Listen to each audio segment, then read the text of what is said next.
श्री कृष्ण शरणम मम। श्रीमद् भगवद गीता के 15वें अध्याय का महात्म्य।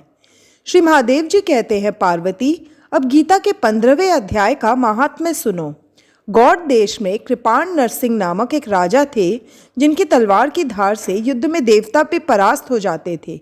उनका बुद्धिमान सेनापति शस्त्र और शास्त्र की कलाओं का भंडार था। उसका नाम था सरब मेरुड़। उसकी भुजाओं में प्रचंड बल था। एक समय उस पापी ने राजकुमारों सहित महाराज का वध करके स्वयं ही राज्य करने का विचार किया। इस निश्चय के कुछ ही दिनों बाद वह हैजे का शिकार होकर मर गया। थोड़े समय में वह पापात्मा अपने पूर्व कर्म के कारण सिंधु देश में एक तेजस्वी घोड़ा हुआ। उसका पेट सटा हुआ था। घोड़े के लक्षणों का ठीक ठीक ज्ञान रखने वाले किसी वैश्य के पुत्र ने बहुत सा मूल्य देकर उस अश्व को खरीद लिया और यत्न के साथ उसे राजधानी तक वह ले आया। वैश्य कुमार वह अश्व राजा को देने को लाया था। यद्यपि राजा उस वैश्य कुमार से परिचित थे, तथापि द्वारपाल ने जाकर उसके आगमन की सूचना दी। राजा ने पूछा, किस लिए आए हो? तब उसने स्पष्ट शब्दों में उत्तर दिया, देव, सिंधु देश में एक उत्तम लक्षणों से संपन्न अश्व था, जिसे तीनों लोकों का एक रत्न समझकर मैंने बहुत सा मूल्य देकर खरीद लिया है। राजा ने आज्ञा दी, उस अश्व को यहाँ ले आओ। वास्तव में वह घोड़ा गुणों में उच्छेश्रवा के समान था।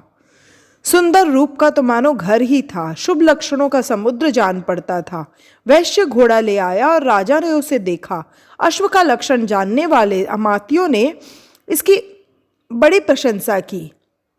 सुनकर राजा अपार आनंद में निमग्न हो गया और उन्होंने वैश्य को मुंह मांगा सुवर्ण देकर तुरंत ही उस अश्व को खरीद लिया। कुछ दिनों के बाद एक समय राजा शिकार खेलने के लिए उत्सुक हो उसी घोड़े पर चढ़कर वन में गए। वहां मृगों के पीछे इन्होंने अपना घोड़ा बढ़ाया। पीछे पीछे सब ओर से दौड़कर आते हुए समस्त सैनिकों का साथ छूट गया। वे हरिणों द्वारा आकृष्ट होकर बहुत दूर निकल गए। प्यास ने उन्हें व्याकुल कर दिया। तब वे घोड़े से उतरकर जल की खोज करने लगे। घोड़े को तो उन्होंने वृक्ष की डाली में बांध दिया और स्वयं एक चट्टान पर चढ़ने लगे। कुछ दूर जाने पर उन्होंने देखा कि एक पत्ते का टुकड़ा हवा से उड़कर शिलाखंड पर गिरा है। उसमें गीता के 15वें अध्याय का आधा श्लोक लिखा हुआ था। राजा उसे बाँचने लगे। उनके मुख से गीता के अक्षर सुनकर घोड़ा तुरंत गिर पड़ा और अश्व शरीर को छोड़कर तुरंत ही दिव्य विमान पर बैठकर वह स्वर्गलोक को चला गया। तत्पश्चात राजा ने पहाड़ पर चढ़कर एक उत्तम आश्रम देखा, जहां नाग, केसर, केले, आम और नारियल के वृक्ष लहरा रहे थे। आश्रम के भीतर एक ब्राह्मण बैठे हुए थे, जो संसार की वासनाओं से मुक्त थे। राजा ने उन्हें प्रणाम करके बड़ी भक्ति के साथ पूछा, ब्राह्मण, मेरा अश्व जो अभी अभी स्वर्ग को चला गया है, उसमें क्या कारण है? राजा की बात सुनकर त्रिकालदर्शी मंत्रवेत्ता एवं महापुरुषों में श्रेष्ठ विष्णु शर्मा नामक ब्राह्मण ने कहा, राजन, पूर्व काल में तुम्हारे यहाँ जो सरब मेरुड़ नामक सेनापति था, वह तुम्हें पुत्रों सहित मारकर स्वयं राज्य हड़प लेने को तैयार था। इसी बीच में हैजे का शिकार होकर वह मृत्यु को प्राप्त हो गया। उसके बाद वह उसी पाप से घोड़ा हुआ था। यहाँ कहीं गीता के 15वें अध्याय का आधा श्लोक लिखा मिल गया था। उसे ही तुम बाँचने लगे। उसी को तुम्हारे मुख से सुनकर वह अश्व स्वर्गलोक को प्राप्त हुआ है। तदनंतर राजा के पार्श्ववर्ती सैनिक उन्हें ढूंढते हुए वहां आ पहुंचे।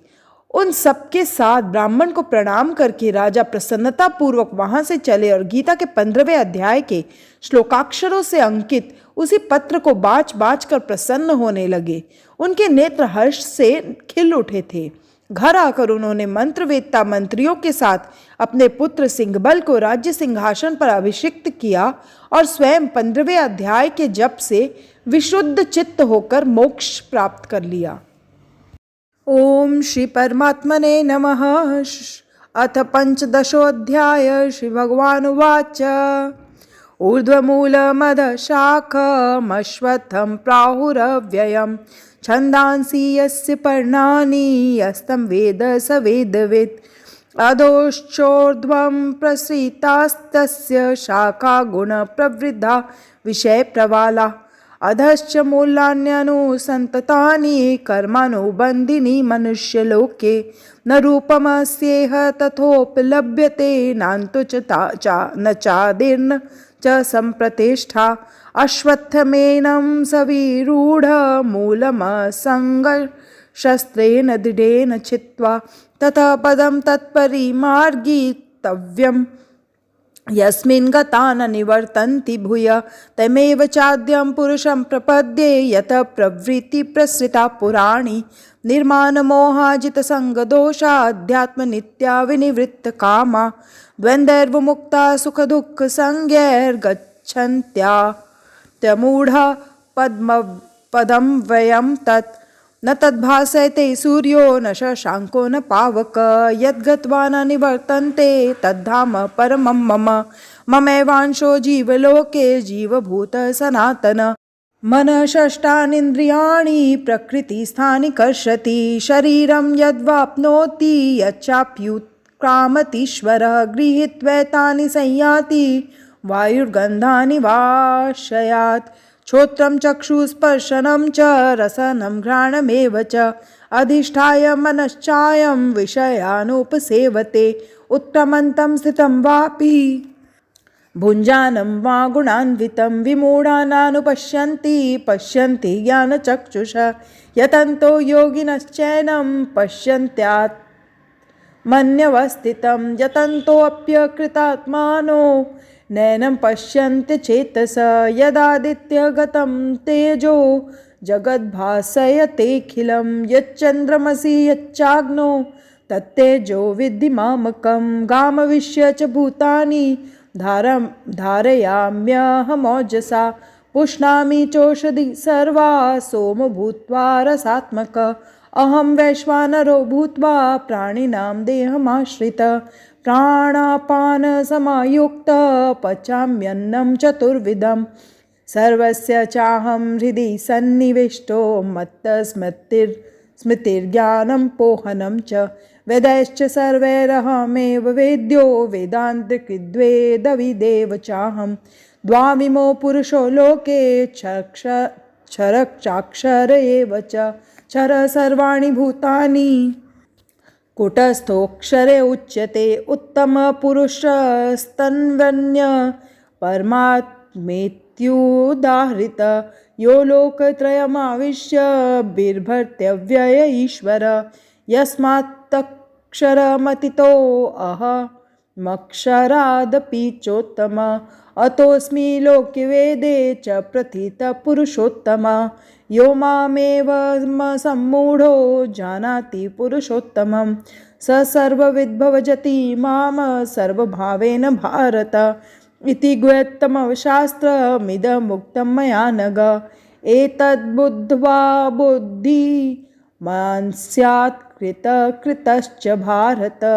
ओम तत्सदिति श्रीमद्भगवद्गीतासु उपनिषत्सु ब्रह्मविद्यायां योगशास्त्रे श्रीकृष्ण अर्जुन संवादे पुरुषोत्तम योगो नाम 15वां ओम श्री परमात्मने नमः। 15वां अध्याय। उसके उपरांत श्री कृष्ण भगवान फिर बोले कि हे अर्जुन, आदि पुरुष परमेश्वर मूल वाले और ब्रह्म रूप मुख्य शाखा वाले जिस संसार रूप पीपल के वृक्ष को अविनाशी कहते हैं तथा जिसके वेद पत्ते कहे गए हैं, उस संसार रूप वृक्ष को जो पुरुष मूल सहित तत्व से जानता है वह वेद के तात्पर्य को जानने वाला है। हे अर्जुन, उस संसार वृक्ष की तीनों गुण रूप जल के द्वारा बढ़ी हुई एवं विषय भोग रूप कोपलों वाली देव, मनुष्य और तिर्यक आदि योनि रूप शाखाएं नीचे और ऊपर सर्वत्र फैली हुई है तथा मनुष्य योनि में कर्मों के अनुसार बांधने वाली अहमता, ममता और वासना रूप जड़ें भी नीचे और ऊपर सभी लोकों में व्याप्त हो रही हैं। परंतु इस संसार वृक्ष का स्वरूप जैसा कहा है वैसा यहाँ विचार काल में नहीं पाया जाता, क्योंकि न तो इसका आदि है और न अंत है तथा न अच्छी प्रकार से स्थिति ही है। इसलिए इस अहमता, ममता और वासना रूप अति दृढ़ मूलों वाले संसार रूप पीपल के वृक्ष को दृढ़ वैराग्य रूप शस्त्र द्वारा काट कर उसके उपरांत उस परम पद रूप परमेश्वर को अच्छी प्रकार खोजना चाहिए कि जिसमें गए हुए पुरुष फिर पीछे संसार में नहीं आते हैं और जिस परमेश्वर से यह पुरातन संसार वृक्ष की प्रवृत्ति विस्तार को प्राप्त हुई है, उसी आदि पुरुष नारायण के मैं शरण हूँ।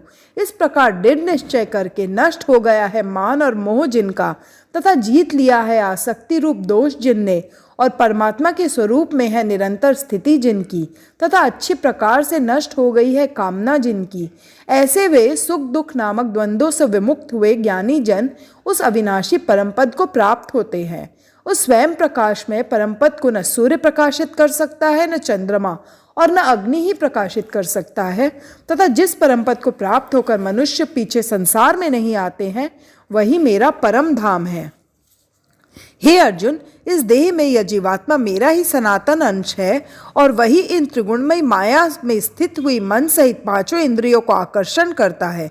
कैसे कि वायु गंध के स्थान से गंध को जैसे ग्रहण करके ले जाता है, वैसे ही देहादिकों का स्वामी जीवात्मा भी जिस पहले शरीर को त्यागता है, उससे इन मन सहित इंद्रियों को ग्रहण करके फिर जिस शरीर को प्राप्त होता है उसमें जाता है। उस शरीर में स्थित हुआ यह जीवात्मा श्रोत्र, चक्षु और त्वचा को तथा रसना, घ्राण और मन को आश्रय करके अर्थात इन सबके सहारे से ही विषयों का सेवन करता है, परंतु शरीर छोड़कर जाते हुए को अथवा शरीर में स्थित हुए को और विषयों को भोगते हुए को अथवा तीनों गुणों से युक्त हुए को भी अज्ञानी जन नहीं जानते हैं। केवल ज्ञान रूप नेत्रों वाले ज्ञानी जन ही तत्व से जानते हैं, क्योंकि योगी जन भी अपने हृदय में स्थित हुए इस आत्मा को यत्न करते हुए भी तत्व से जानते हैं, और जिन्होंने अपने अंतकरण को शुद्ध नहीं किया है, ऐसे अज्ञानी जन तो यत्न करते हुए भी इस आत्मा को नहीं जानते हैं।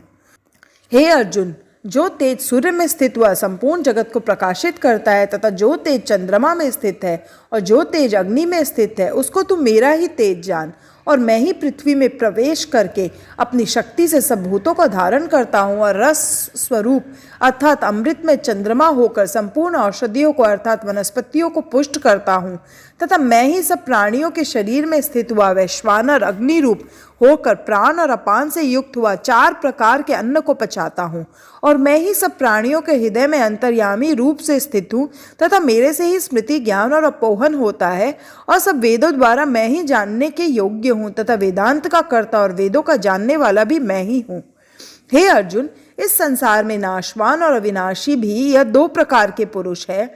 उनमें संपूर्ण भूत प्राणियों के शरीर तो नाशवान और जीवात्मा अविनाशी कहा जाता है, तथा उन दोनों से उत्तम पुरुष तो अन्य ही है कि जो तीनों लोकों में प्रवेश करके सबका धारण पोषण करता है, एवं अविनाशी परमेश्वर और परमात्मा ऐसा कहा गया है।